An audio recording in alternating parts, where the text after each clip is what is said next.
नमस्कार दोस्तों, ग्रामीण कोचिंग क्लासेस के ऑनलाइन यूट्यूब चैनल पर आप सभी का स्वागत है। दोस्तों, हमारा टॉपिक चल रहा है राज्य सरकार। और राज्य सरकार में दोस्तों हम विधानसभा, विधान परिषद और इनके कार्य और शक्तियों के बारे में अध्ययन कर चुके हैं। दोस्तों, हम बात कर चुके हैं कि राज्य सरकार है तो सरकार के अंग कितने होते हैं। सरकार के 3 अंग होते हैं, कार्यपालिका, व्यवस्थापिका और न्यायपालिका। इनमें से हम व्यवस्थापिका के बारे में तो अध्ययन कर चुके हैं। दोस्तों याद रखना, राज्य के अंदर व्यवस्थापिका को राज्य विधानमंडल कहा जाता है। राज्य विधानमंडल के बारे में हम संपूर्ण अध्ययन कर चुके हैं। आज हमारा जो अगला सरकार का अंग है दोस्तों, उसकी हम बात करते हैं कार्यपालिका। दोस्तों याद रखना, कार्यपालिका का उल्लेख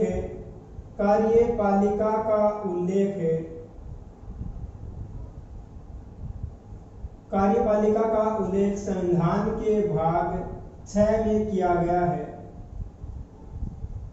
कार्यपालिका का उल्लेख संविधान के भाग 6 में किया गया है।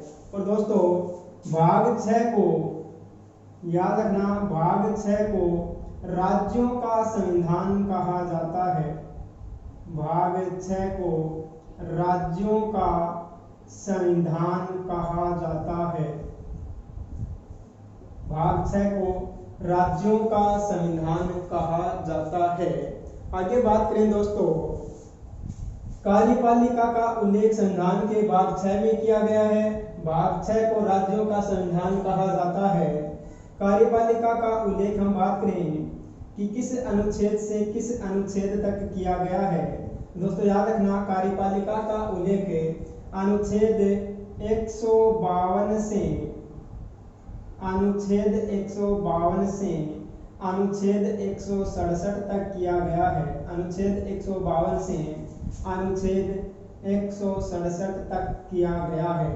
दोस्तों याद रखना, हम पढ़ चुके हैं व्यवस्थापिका, और व्यवस्थापिका का उल्लेख अनुच्छेद 168 से अनुच्छेद 213 तक किया गया था। और बात करें कार्यपालिका की, तो कार्यपालिका का उल्लेख अनुच्छेद 152 से अनुच्छेद 167 तक किया गया है। दोस्तों आगे बात करते हैं कि कार्यपालिका में किन किन को शामिल किया जाता है, कि कार्यपालिका का निर्माण कैसे होता है। कार्यपालिका का निर्माण कैसे होता है। तो दोस्तों याद रखना, कार्यपालिका की हम बात करें तो कार्यपालिका में राज्यपाल, मुख्यमंत्री,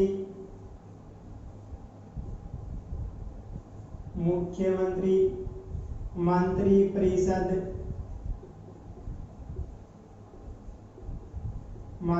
परिषद और हम बात करें महाधिवक्ता आदि को कार्यपालिका में शामिल किया गया है। दोस्तों यहाँ से भी क्वेश्चन बन सकता है कि कार्यपालिका में किन किन को शामिल किया जाता है। तो कार्यपालिका में राज्यपाल, मुख्यमंत्री, मंत्री परिषद और महाधिवक्ता को शामिल किया जाता है। दोस्तों हम बात करें राजस्थान के वर्तमान में महाधिवक्ता कौन है। दोस्तों राजस्थान के वर्तमान में जो महाधिवक्ता हैं वो हैं महेंद्र सिंह सिंह। दोस्तों आज हम अध्ययन करेंगे राज्यपाल के बारे में। दोस्तों आज हम अध्ययन करेंगे। दोस्तों आज हम राज्यपाल के बारे में अध्ययन करेंगे। दोस्तों याद रखना, राज्य के अंदर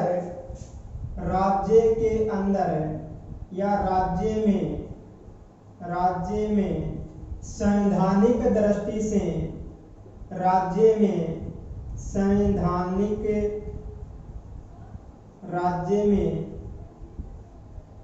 संवैधानिक दृष्टि से राज्यपाल प्रमुख होता है। राज्य में संवैधानिक दृष्टि से राज्यपाल प्रमुख होता है। दोस्तों याद रखना, राज्य में संवैधानिक दृष्टि से राज्यपाल प्रमुख होता है। इसी कारण राज्यपाल को राज्य का प्रथम नागरिक माना जाता है। राज्य का प्रथम नागरिक माना जाता है। दोस्तों याद रखना, राज्यपाल संवैधानिक दृष्टि से राज्य का प्रमुख होता है। इसी कारण राज्यपाल को राज्य का प्रथम नागरिक माना जाता है। दोस्तों अगर क्वेश्चन आ जाए कि देश का प्रथम नागरिक कौन माना जाता है या देश का प्रथम नागरिक कौन होता है, तो दोस्तों याद रखना, देश का प्रथम नागरिक राष्ट्रपति होता है, लेकिन राज्य का प्रथम नागरिक राज्यपाल होता है। आगे बात करें दोस्तों कार्यपालिका संबंधी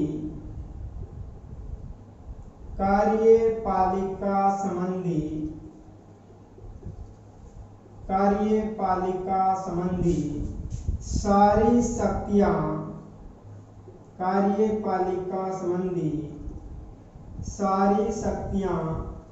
राज्यपाल में निहित होती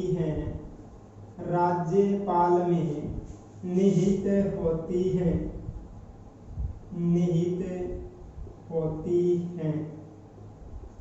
दोस्तों याद रखना, कार्यपालिका संबंधी सारी की सारी शक्तियां राज्यपाल में निहित होती हैं, लेकिन इन शक्तियों का वास्तव में राज्यपाल प्रयोग नहीं करता है। कार्यपालिका संबंधी सारी शक्तियां तो निहित किसमें होती हैं? राज्यपाल में, लेकिन इन शक्तियों का वास्तविक रूप से राज्यपाल प्रयोग नहीं करता है। दोस्तों याद रखना, कार्यपालिका संबंधी सारी शक्तियां राज्यपाल में निहित होती हैं, लेकिन राज्यपाल इन शक्तियों का वास्तविक रूप से प्रयोग नहीं करता है। दोस्तों याद रखना, इन शक्तियों का वास्तविक रूप से प्रयोग कार्यपालिका संबंधी जो शक्तियां हैं, इन शक्तियों का वास्तविक रूप से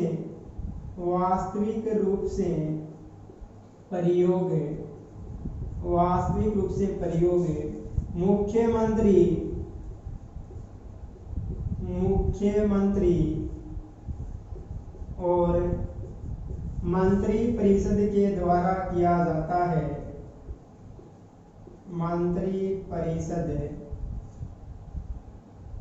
मंत्रिपरिषद के द्वारा किया जाता है। दोस्तों याद रखना, कार्यपालिका संबंधी सारी शक्तियां राज्यपाल में निहित होती हैं, लेकिन राज्यपाल इन शक्तियों का वास्तविक रूप से प्रयोग नहीं करता है। इन शक्तियों का वास्तविक रूप से प्रयोग करता कौन है? तो इन शक्तियों का वास्तविक रूप से प्रयोग मुख्यमंत्री और मंत्रिपरिषद के द्वारा किया जाता है। मुख्यमंत्री और मंत्रिपरिषद के द्वारा किया जाता है। दोस्तों इसी कारण हम कह सकते हैं कि राज्यपाल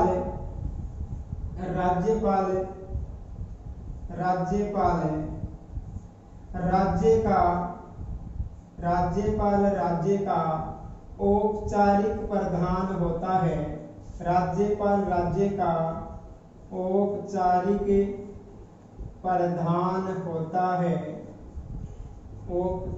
प्रधान होता है।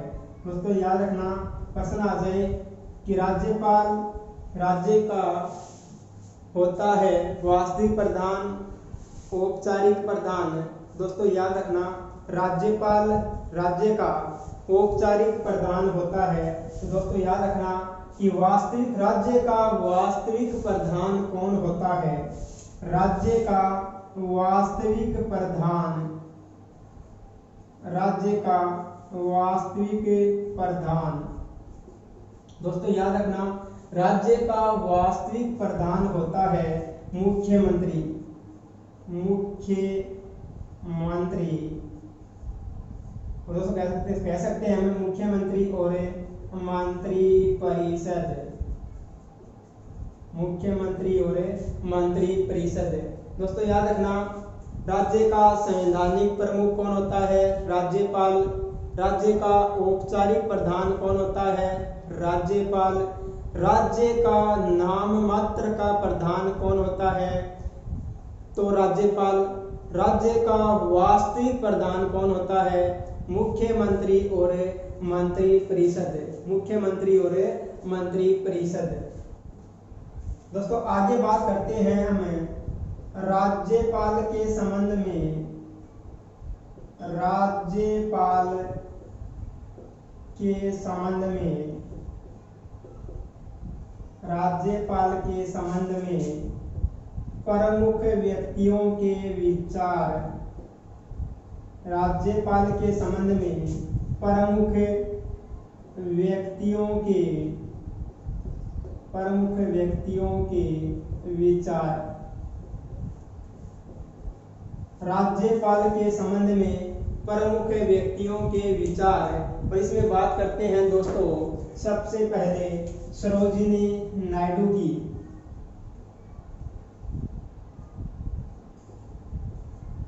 सरोजिनी नायडू। सरोजिनी नायडू। दोस्तों याद रखना, हम बात कर रहे हैं राज्यपाल के संबंध में प्रमुख व्यक्तियों के विचारों की। तो सबसे पहले हम बात कर रहे हैं सरोजिनी नायडू की। दोस्तों सरोजिनी नायडू ने राज्यपाल को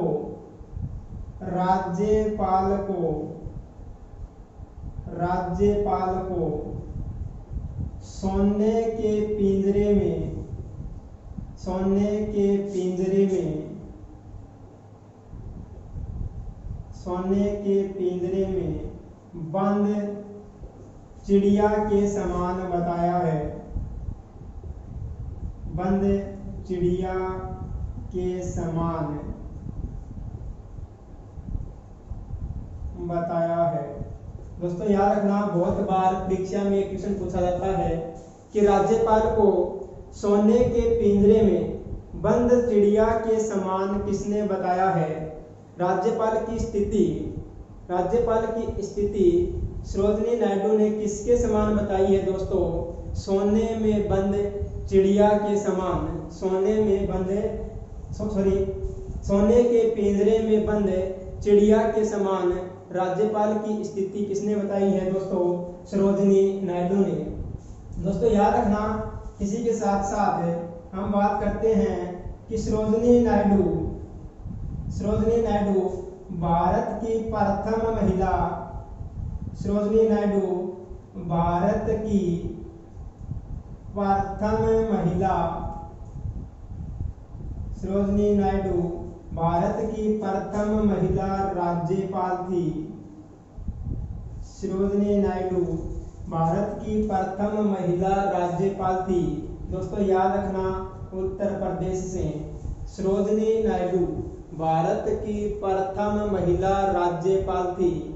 अगर परीक्षा के अंदर क्वेश्चन पूछा जाए कि भारत की प्रथम महिला राज्यपाल कौन थी, तो भारत की प्रथम महिला राज्यपाल सरोजिनी नायडू थी। दोस्तों आगे हम बात कर रहे हैं कि भारत की प्रथम महिला दलित राज्यपाल।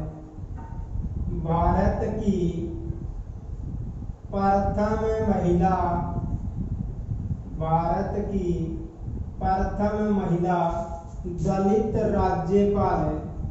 दलित राज्यपाल।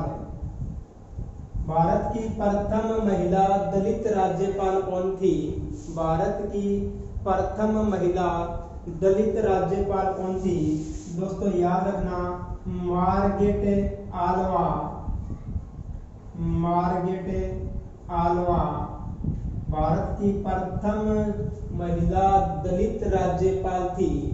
भारत की प्रथम महिला दलित राज्यपाल दोस्तों मार्गरेट आल्वा थी।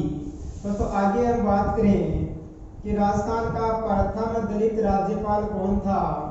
राजस्थान का प्रथम दलित राज्यपाल, राजस्थान का प्रथम दलित राज्यपाल, राजस्थान का प्रथम दलित राज्यपाल दोस्तों याद रखना शैलेंद्र सिंह, शैलेंद्र सिंह। राजस्थान का प्रथम दलित राज्यपाल शैलेंद्र सिंह। दोस्तों हम कथन पढ़ रहे हैं राज्यपाल के बारे में। पहला कथन हमने पढ़ा था सरोजिनी नायडू का। सरोजिनी नायडू ने राज्यपाल की स्थिति सोने के पिंजरे में बंद चिड़िया के समान बताई। सरोजिनी नायडू भारत की प्रथम महिला राज्यपाल थी। हमने आगे बात की भारत की प्रथम महिला दलित राज्यपाल कौन थी, मार्गरेट आल्वा। और राजस्थान के प्रथम दलित राज्यपाल कौन थे, शैलेंद्र सिंह। दोस्तों आगे बात करते हैं विजय लक्ष्मी पंडित, विजय लक्ष्मी पंडित, विजय लक्ष्मी पंडित। दोस्तों विजय लक्ष्मी पंडित ने राज्यपाल की जो स्थिति बताई है, उसने बताया है राज्यपाल को राज्यपाल की स्थिति या राज्यपाल वेतन का आकर्षण है। राज्यपाल, राज्यपाल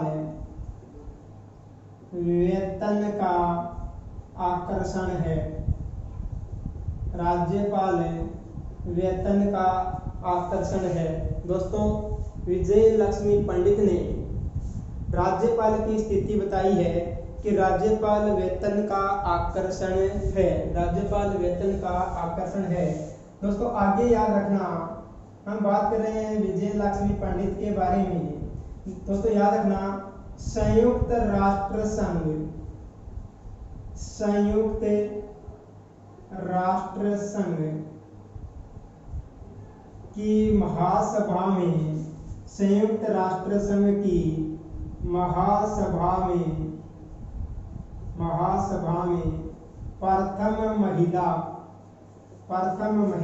अध्यक्ष, प्रथम महिला अध्यक्ष, प्रथम महिला अध्यक्ष कौन बनी थी दोस्तों, विजय लक्ष्मी पंडित। हम बात कर रहे हैं विजय लक्ष्मी पंडित ने राज्यपाल की जो स्थिति बताई थी कि राज्यपाल वेतन का आकर्षण है। हम बात कर रहे हैं दोस्तों विजय लक्ष्मी पंडित की।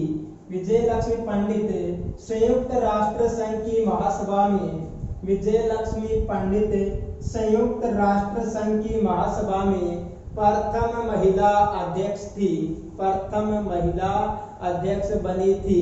आगे बात करते हैं दोस्तों पंडित जवाहरलाल नेहरू, पंडित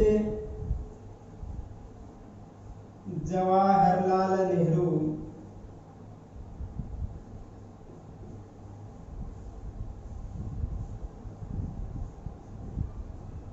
पंडित जवाहरलाल नेहरू। दोस्तों याद रखना पंडित जवाहरलाल नेहरू ने जो राज्यपाल की दोस्तों स्थिति बताई है, वो बताई है कि राज्यपाल की स्थिति गाड़ी के 5वें पहिए के समान है। राज्यपाल की स्थिति, राज्यपाल की स्थिति गाड़ी के 5वें पहिए के समान है, 5वें पहिए के समान है। दोस्तों याद रखना पंडित जवाहरलाल नेहरू ने राज्यपाल की स्थिति, राज्यपाल की तुलना गाड़ी के 5वें पहिए से की है कि जो स्टेपनी होती है गाड़ी में, उस स्टेपनी से तुलना की है राज्यपाल की पंडित जवाहरलाल नेहरू ने। दोस्तों याद रखना प्रश्न आ जाए कि राज्यपाल की तुलना गाड़ी के 5वें पहिए से किसने की है, तो दोस्तों याद रखना राज्यपाल की तुलना गाड़ी के 5वें पहिए से पंडित जवाहरलाल नेहरू ने की है। आगे बात करते हैं दोस्तों पटाभी सीताराम रमैया। पटाभी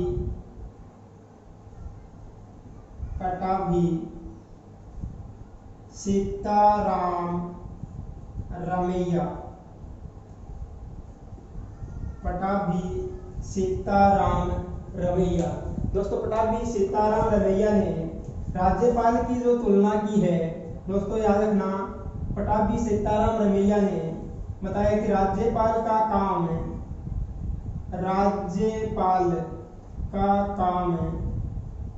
मेहमानों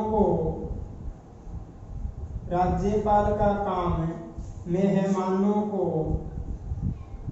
चाय नाश्ता और भोजन कराना है।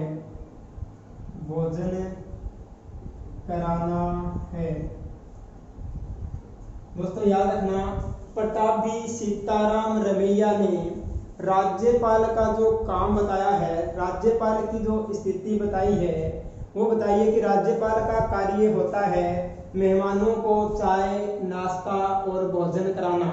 मेहमानों को चाय नाश्ता और भोजन कराना।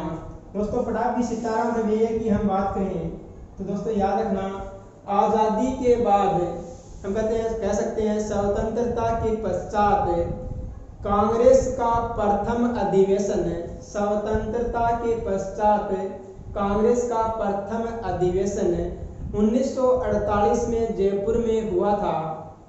आज़ादी के बाद कांग्रेस का प्रथम अधिवेशन 1948 में जयपुर में हुआ था और इस अधिवेशन की अध्यक्षता पटाभी सीताराम रमैया ने की थी। इस अधिवेशन की अध्यक्षता पटाभी सीताराम रमैया ने की थी। दोस्तों याद रखना राजस्थान में कांग्रेस का एकमात्र अधिवेशन हुआ था 1948 में आज़ादी के बाद और उस अधिवेशन की अध्यक्षता किसने की थी? पटाभी सीताराम रमैया ने। दोस्तों हम अध्ययन कर रहे हैं राज्यपाल के बारे में। राज्यपाल दोस्तों याद रखना अब हम बात करेंगे अनुच्छेदों की और बात करें अनुच्छेद 152 की। अनुच्छेद 152 दोस्तों अनुच्छेद 152 में राज्य की परिभाषा का उल्लेख किया गया है। राज्य की परिभाषा का उल्लेख किया गया है। दोस्तों याद रखना भारतीय संविधान में 3 अनुच्छेद ऐसे हैं जिनमें राज्य की परिभाषा का उल्लेख किया गया है। भारतीय संविधान के 3 अनुच्छेद ऐसे हैं जिनमें राज्य की परिभाषा का उल्लेख किया गया है। अनुच्छेद 12, अनुच्छेद 36 और अनुच्छेद 152। 3 अनुच्छेद ऐसे हैं जिनमें राज्य की परिभाषाओं का उल्लेख किया गया है।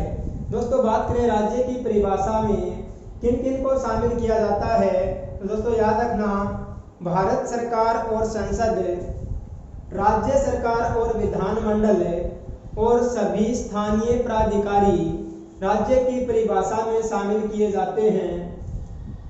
भारतीय संविधान के 3 अनुच्छेद दोस्तों ऐसे हैं जिनमें राज्य की परिभाषा का उल्लेख किया गया है और हम बात कर रहे हैं कि राज्य की परिभाषा में किन किन को शामिल किया जाता है।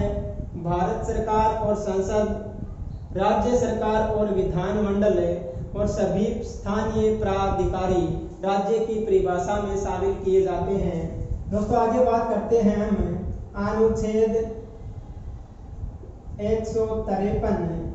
अनुच्छेद 153 दोस्तों अनुच्छेद 153 में उल्लेख किया गया है कि प्रत्येक राज्य का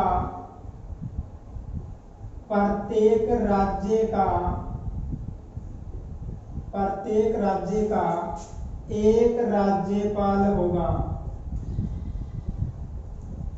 प्रत्येक राज्य का एक राज्यपाल होगा। दोस्तों याद रखना, अनुच्छेद 153 में उल्लेख किया गया है कि प्रत्येक राज्य का एक राज्यपाल होगा। लेकिन दोस्तों याद रखना इसी के साथ है कि सातवां संविधान संशोधन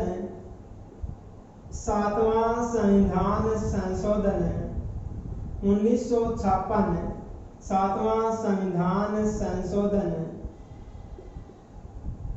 1956, सातवां संविधान संशोधन 1956 जो पंडित जवाहरलाल नेहरू की सरकार के समय किया गया था। इस संविधान संशोधन के तहत दोस्तों 2 या 2 से अधिक राज्यों का 2 या 2 से अधिक राज्यों का 2 या 2 से अधिक राज्यों का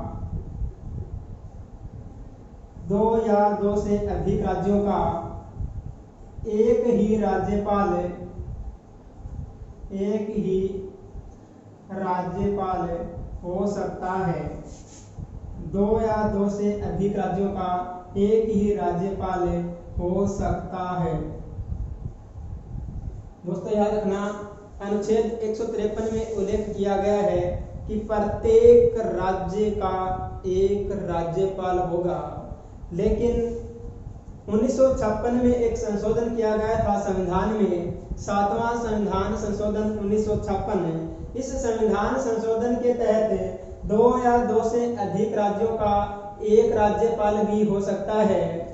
और ऐसी स्थिति में राज्यपाल के वेतन का निर्धारण राष्ट्रपति के द्वारा किया जाता है कि किस राज्य से कितना वेतन राज्यपाल को मिलेगा। दोस्तों याद रखना, जब राज्यपाल के वेतन की बात करें, राज्यपाल के वेतन की हम बात करें दोस्तों, तो राज्यपाल का वेतन हम वर्तमान में बात करें तो 3,50,000 रुपये पर प्रति माह राज्यपाल को मिलते हैं।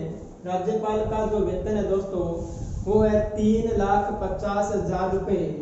दोस्तों याद रखना, राज्यपाल के वेतन एवं भत्तों का उल्लेख है। राज्यपाल के वेतन एवं भत्तों का उल्लेख है। राज्यपाल के वेतन एवं भत्तों का उल्लेख है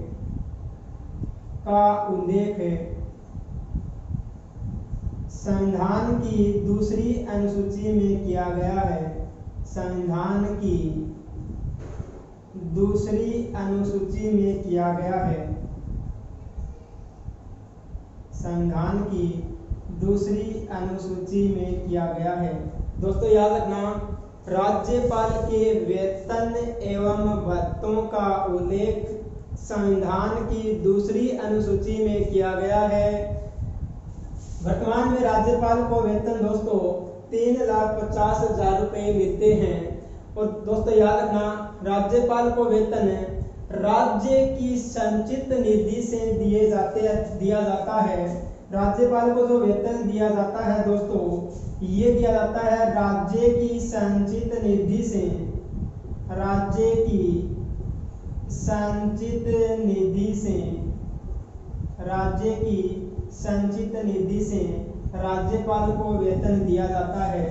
दोस्तों याद रखना, राष्ट्रपति के द्वारा जिस भी व्यक्ति की नियुक्ति की जाती है राज्यों में, राष्ट्रपति के द्वारा राज्यों में जितनी भी नियुक्तियां की जाती है उनको वेतन उस राज्य की संचित निधि से दिया जाता है। दोस्तों बाकी हम पढ़ेंगे कल। अगर वीडियो आपको पसंद आया है तो इसे शेयर, सब्सक्राइब और लाइक करना ना भूलें। धन्यवाद दोस्तों।